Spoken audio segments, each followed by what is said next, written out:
Warning: this video may contain violent scenes and profanity. Viewing is recommended for persons 16 years of age and older.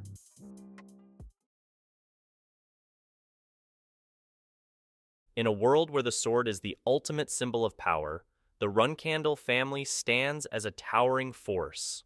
Known for their formidable physique and exceptional talent, they have dominated half of the world through combat, conquest, and control. This is the story of Jin Runcandel, the youngest son of this illustrious family, born into a legacy where might and swordsmanship are the law of the land. From a tender age, Jin's destiny seemed preordained. During the crucial selection ceremony, a rite where the future of each Runcandel child is foretold, young Jin, merely a year old, made an astonishing choice. His tiny hands reached out and touched the patriarch's sword, Barisada, a revered blade symbolizing the very essence of the Runcandel family. This act marked him as the one destined to become the next patriarch. His father, witnessing this moment, pondered deeply over Jin's unusual choice, recognizing the significance of this event.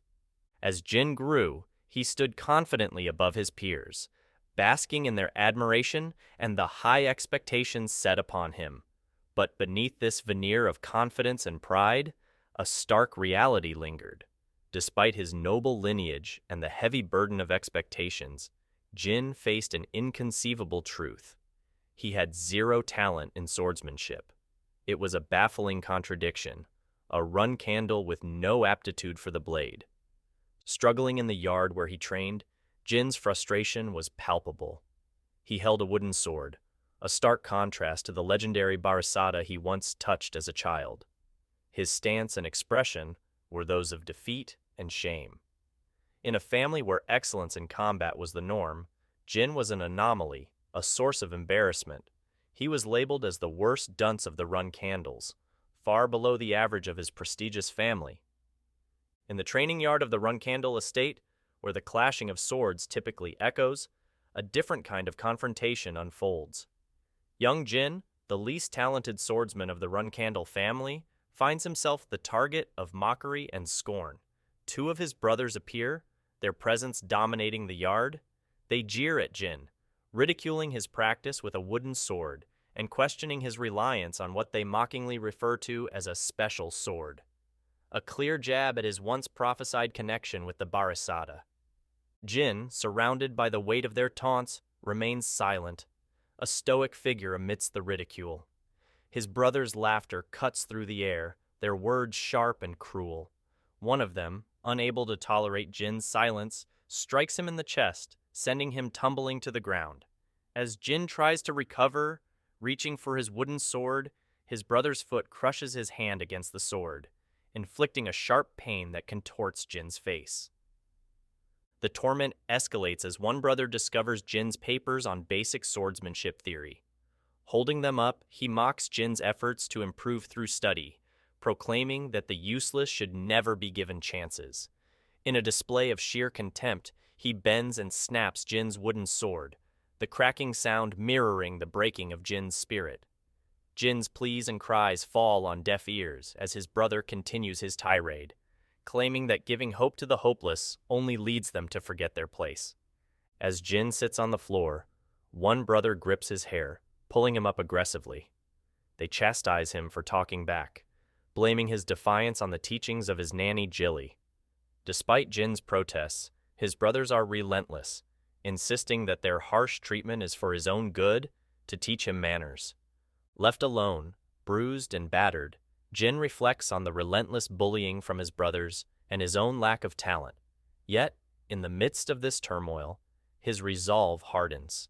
He believes that through sheer hard work, he can earn the recognition and respect of his family and secure his place among the Runcandels. This belief becomes his beacon, fueling his determination to rise above his circumstances and prove himself worthy of his noble lineage. Despite the adversity, Jin's spirit remains unbroken, his eyes set firmly on the future he yearns to create. Cast out from the Runcandel family, Jin Runcandel found himself standing forlornly before the imposing gates of the castle that had once been his home. The decree was final and irrevocable. Jin Runcandel, From this moment on, you are banished from the family." These words, spoken with a cold finality, echoed in his ears. Though his life was spared as a nod to his commendable efforts, the sting of rejection and disappointment was overwhelming. As Jin recalled these events, a sense of aimlessness enveloped him. At the age of 25, stripped of his family name and legacy, he began a life of wandering, a stark contrast to the prestigious existence he once knew. His journey was aimless, with each step taking him further away from the life he had been born into. However, destiny had a different plan for Jin. During his wanderings, he encountered a master who would change the course of his life. This master, a woman with striking red hair, saw something in Jin that no one else had. Under her guidance, Jin discovered his true talent, a revelation that brought him both shock and joy. It was magic, a practice considered taboo and shunned by his family, that Jin had a natural affinity for. 3 years after his banishment, Jin's life had transformed drastically. Surrounded by books, immersed in studies and experiments, he delved deep into the world of magic. He learned to connect the mana in nature with the magician's own mana, a process of recovery and strengthening.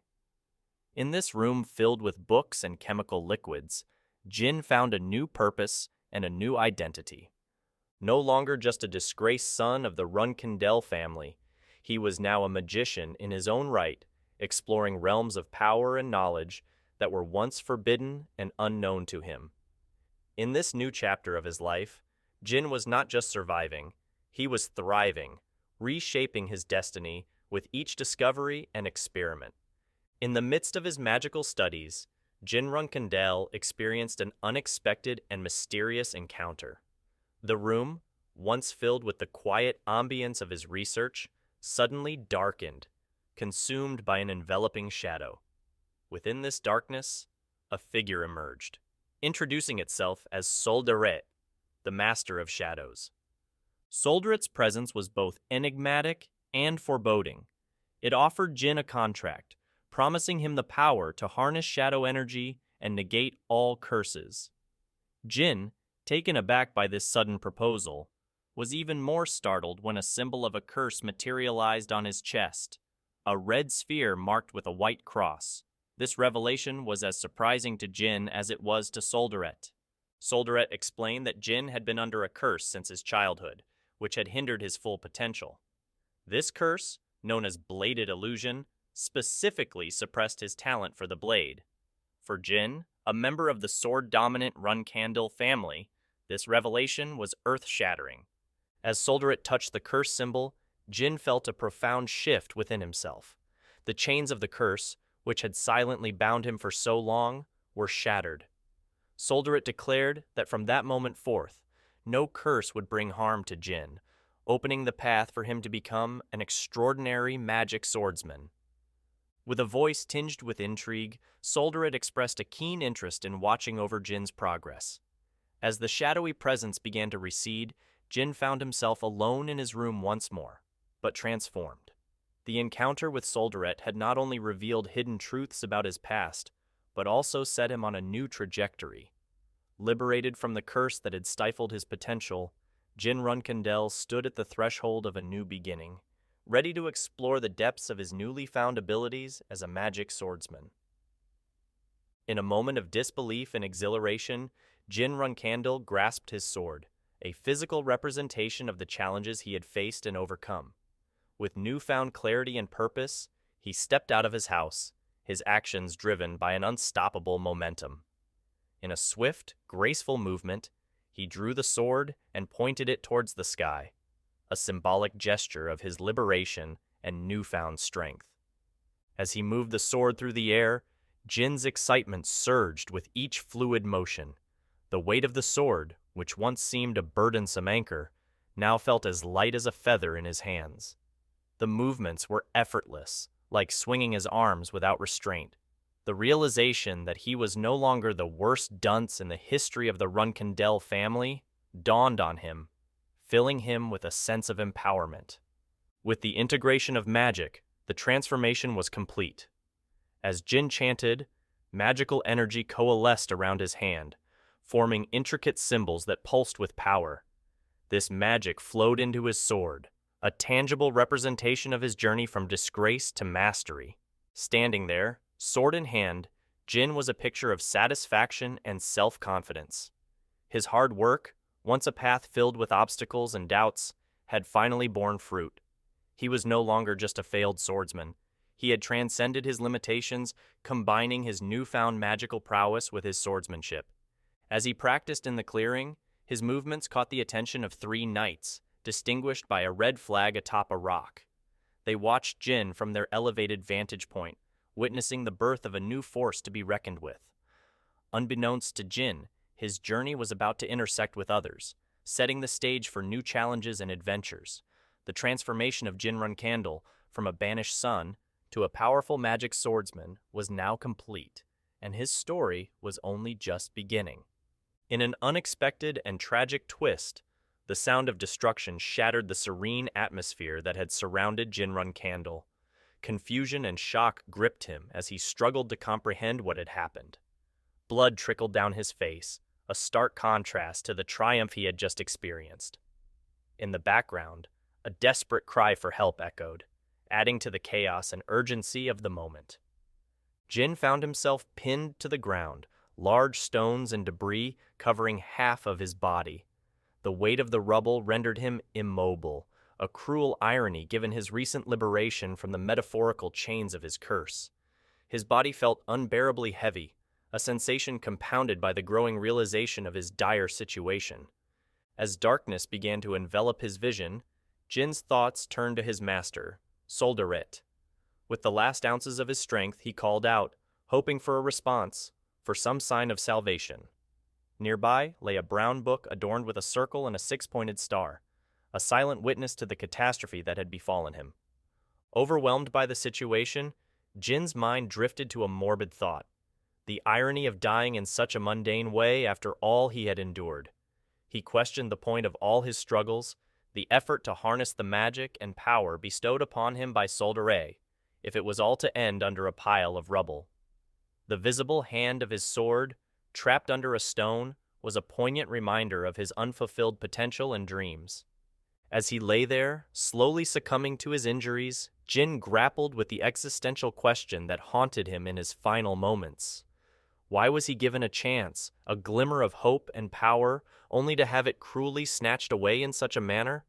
The poignant irony of his situation was not lost on him as he reflected on his life, a life that had been marked by struggle, rejection, and a brief moment of triumph, now ending in tragedy. In a bewildering turn of events, the darkness that had enveloped Jin Runcandel gave way to a serene green field. Disoriented, Jin gazed at his surroundings, only to realize with astonishment that his hands were those of his early childhood. Around him were familiar faces, the members of his family, creating a scene that felt both surreal and strangely nostalgic. As Jin took in his surroundings, he noticed swords planted in the ground, a setup reminiscent of a significant event from his past. Confusion swirled within him as he tried to make sense of it all. Despite his recent memories of death, here he was, seemingly alive and well. Then, a familiar voice reached his ears, offering words of encouragement. It was Jilly, a figure from his past. Seeing her there, in this inexplicable situation, only added to Jin's bewilderment. Why was she here? What was happening? His eyes then fell upon a specific sword among the many, the Barisada. Memories flooded back to Jin. It was the selection ceremony from his childhood, a pivotal moment in his life. He watched, almost as an observer, as his younger self, a 1-year-old baby, crawled towards the sword. In this surreal moment, a realization dawned upon Jin. He had somehow returned to the past, to the very moment he had unwittingly chosen the Patriarch's sword in his previous life. This time, however, he was aware, conscious of the significance of this choice. As his younger self touched the Barisada, the onlookers declared the youngest young master had chosen the Patriarch's sword. In Jin's mind, a firm decision took shape. In this new life, he would make this choice intentionally. He would not leave his fate to chance. This time, he would navigate his path with purpose, armed with the knowledge and experiences of his previous life. With a determined look in his baby eyes, Jin gazed up at the Barisada, standing tall in the ground. This was not just a new beginning. It was an opportunity to rewrite his story, to live a life where he was no longer the weakest member of the Runcandel family, but someone who could carve his own destiny with intention and resolve.